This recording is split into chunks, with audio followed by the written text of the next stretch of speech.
Hey my loves, this is Lori with lifebylori.com, and today's video is all about mental health and mental illness. And this is a topic that is near and dear to my heart, as I have had many family members from generations prior that have suffered through mental illness, mental breakdowns, and even in my immediate family with mental breakdowns, bipolar, and psychosis and schizophrenia. And so I realized that although I've studied quite a bit about health and wellness, this is a subject that I actually haven't looked really deeply into. And it's a little surprising because 20 years ago when I went to school to become a holistic health practitioner, and I had to do this this scan of where you go through all the 11 systems of your body, and you read the symptoms and you found like the weak link within your body as how you would possibly manifest disease based on these symptoms of the body. And what came up for me was cardiovascular and nervous system. And those are two experiences now 20 years later that I can actually see things showing up in my life. And I absolutely do not want to be like my grandfather, who lived through 7 heart attacks, and my father, who has stents put into his heart. And I absolutely do not want to live a life that's bipolar or schizophrenic or psychotic or just with any mental illness. And as a result, I'm making this video and I'm sharing with you a little bit more about this topic, and perhaps maybe there is some of the things that I share with you inspire you to look further and deeper into these topics. And I'm going to share with you what I'm doing to ensure that I am as mentally healthy and well as I possibly can be. And by no means do you need to do any of them. I actually believe that the things that resonate the most with you are most appropriate for you. So I'm just going to throw out a few things for you to think about. And this all started probably about a month and a half ago when a family member went into a really negative spiral, and it's been extremely painful for the entire family. And to realize that there isn't much that we can do on a level to support them, because when they're not in a state to be able to make healthy decisions for themselves. And it's been a very intense time for my family members and very difficult. And strangely or coincidentally, at the same time, I started reading this book, Educated. I don't know if you've read it, but I'm only on chapter 4, and already she's already described her father sounds a lot like a family member of mine. And she's talking about bipolar, and I'm like, okay, maybe that's what's going on, you know? And I started to do a little bit of research, because I thought, you know, if so many of my family members are struggling with all of these different diagnoses within mental health and wellness, maybe I have a blind spot to this, and maybe there's something I'm missing. So I decided to Google the description of what bipolar was, and I saw that there's bipolar 1, there's bipolar 2, there's then a state of psychosis. And then I actually, when I read it, I was like, okay, none of this really sounds like it's not resonating with me. But then they had another little link that talked about something called cyclothymia. And cyclothymia is almost never diagnosed. It's very rarely diagnosed because you're so highly functioning that you don't even realize that there's actually an issue that you could do to get more support. And that piqued my curiosity. And I started reading the description of that. And some of those descriptions absolutely applied to me. Now, not all of them, but once I read that, it was like ding, ding, ding, the light bulb went off between, you know, yes, this is my nervous system. It brings me back to going to school and how important B vitamins were for the nervous system. And I started thinking, okay, I need to do whatever I can do to support myself so that I don't find myself in this same predicament, and that I actually am able to identify it in my own children as they develop in life so that they don't find themselves in this situation.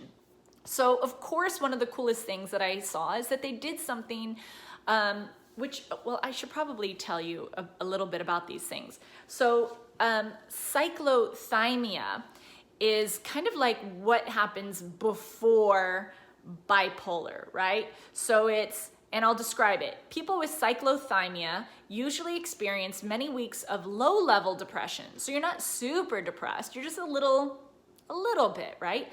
Followed by an episode of mild mania, not like super amped up and jacked up, that lasts several days. So many weeks of very low-level depression, and a couple days or several days of a little bit of mild mania. And these are the description terms. So the depressive symptoms of cyclothymia include irritability, aggressiveness, insomnia or hyperinsomnia, which is sleeping too much, changes in appetite, weight loss or gain, fatigue or low energy, low sexual desire and function, feelings of hopelessness, worthlessness or guilt, inattentiveness, lack of concentration or forgetfulness, and unexplained physical symptoms.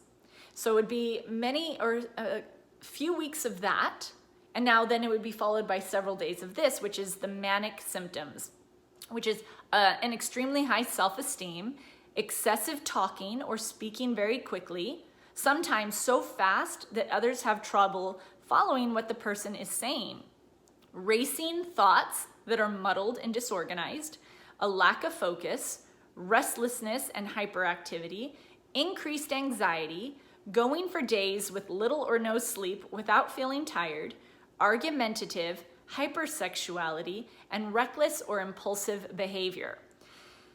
So when I read this, I was like, ooh, some of these actually sound familiar. And I thought, oh, well, this is normally like around my cycle where PMS symptoms start to show. So I actually thought that I just had PMS.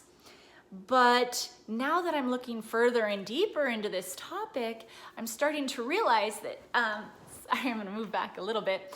I'm starting to realize that there are perhaps blind spots that I had with even just understanding mental health and mental illness. And oftentimes, when I think of someone that's mentally ill, I think about someone that's homeless and on the streets, and they're talking to themselves out loud, and they're like, kind of ranting, they're very out there. I know that I've seen family members when they've had a nervous breakdown, and it's a very bizarre thing. But other than that, I don't think that I was ever really able to identify bipolar behavior, or I would just be like, whoa, they're just kind of, a little off, but didn't think it was mental illness. And then even when I'm reading the cyclothymia, I'm like, oh, that sounds like the mood swings that show up during hormonal times, during like PMS or a woman's cycle. And they say as a woman, you have 4 different phases that you go through in a month. And so for me, I thought, well, I'm just going through times of having more testosterone, times of having more progesterone and estrogen, just the shift in that. And this is just normal, and this is just a part of it. So if you may have like some of these symptoms during PMS time, you might find this video valuable, and that's why I'm sharing it with you. I don't necessarily love airing all of this stuff, but if it actually creates an opportunity for you to look at things further and deeper because I'm sharing things with you that resonates, then mission accomplished. And maybe this will inspire you to look into your own health and wellness further and deeper than you ever have before, as I am doing for myself because of so many things that are showing up. So one thing that I want to share that I'm being very mindful of is I'm very thankful of the lifestyle choices that I've made over the past 20 years that has really helped me not find myself in, I think if I had not made these changes 20 years ago, I could very well have found myself in these bipolar categories. But the lifestyle choices were like meditation, which I do gratitude journals practically every day, exercise, getting outdoors. I do yoga in the park practically every day, making dietary changes. You know, I am plant-based and have been for 14 years. And even still, you know, I almost rarely have alcohol. I did have caffeine for a while, and I realized that once I got off of the caffeine, which was this year's resolution, you know, in January, I'm like, enough, like, take it down. It just makes me, again, it makes me feel irritable and more amped up when I don't know that I necessarily need to be that. I think in my head, like you think like, oh, coffee or yerba mates or green tea, like I need that little pep in my step. And yes, sometimes it feels really good, but it can also become a habit. And then when you don't have it, you have those withdrawal symptoms. And I don't know, I've felt that, and I don't think that if any of this stuff sounds like it could resonate with you or a family member, I don't know that caffeine is really a very healthful thing to be having. I mean, even without it, it's not exactly the most healthy thing. But anyhow, so that's something that I'm focusing on because I found myself in that trap of yerba mates in specifically. That's what my choice was, but I'm realizing like that is no bueno. But alcohol never really has been my thing. But I really do love CBD oil, and there's a 1-to-1 ratio actually between THC and CBD, where you can get drops that go underneath your tongue. You're not smoking it, you know, anything like that, but actually can really help if you've had childhood traumas or you have some of these symptoms, that it actually creates a sense of calm.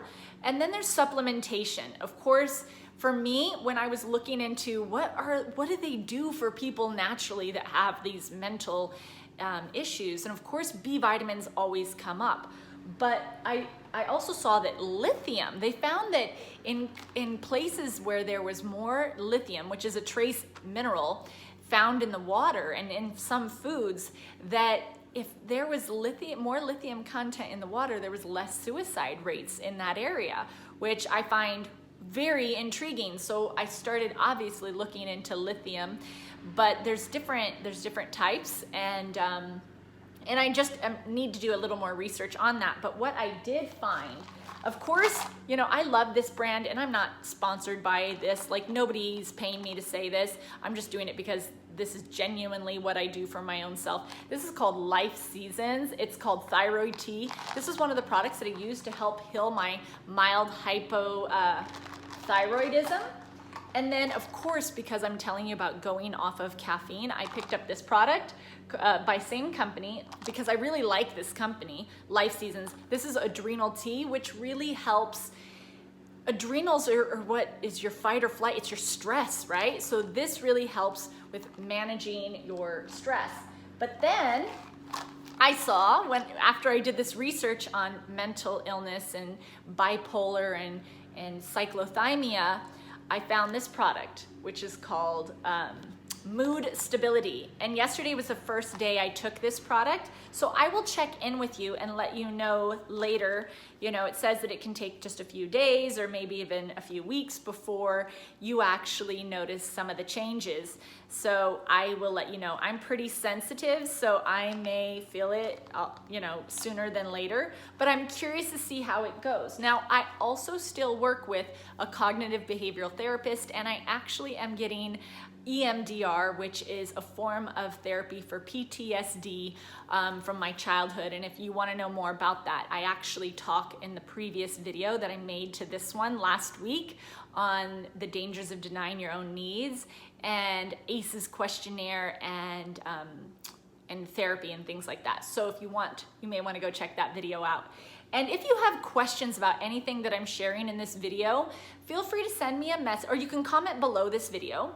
You can also go to Instagram, Lori_painter, Lori, and you can comment there or send me a message. You can also comment on my blog, Lori@lifebylori.com, and you could also just shoot me an email, which is Lori, Lori, @lifebylori.com.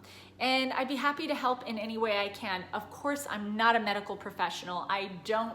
I'm not even prescribing or describing anything, right? In this sense, like even for me, when I work with my therapist, I'm gonna have her test me for some of this stuff further and deeper just to see what more tools can I get in my tool belt so that I can be the happiest and healthiest version of myself and truly enjoy the gift of being alive and what we're here to experience. And I want that for myself, I want that for my loved ones, and I want that for you, because ultimately we will have a better community as a result of actually going further and deeper with our health and wellness than we ever have before.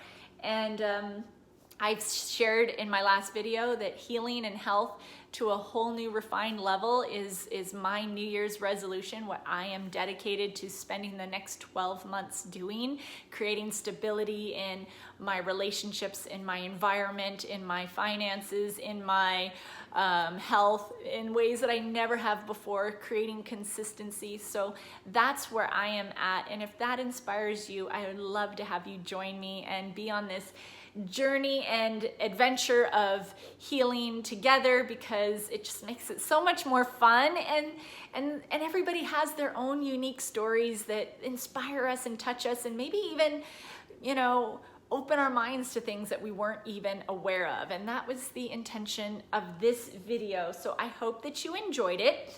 And if you are not sure if you are mentally healthy or well, you know, please look into it, maybe get some professional help. I know that there's a doctor, and I haven't been to him yet, but I think in the near future or in the future, I would love to. His name is Dr. Amen, A-M-E-N, and he is out of Orange County, and he wrote a book actually about mental illness, and he talks about healing mental illness. Now, I haven't read his book yet, but he also does something called, he does a brain scan. And he talks about this, and it makes such sense to me on my logical brain. He talks about, like, when we have an injury on our physical body, that we'll go and get a CT scan and see what the problem is.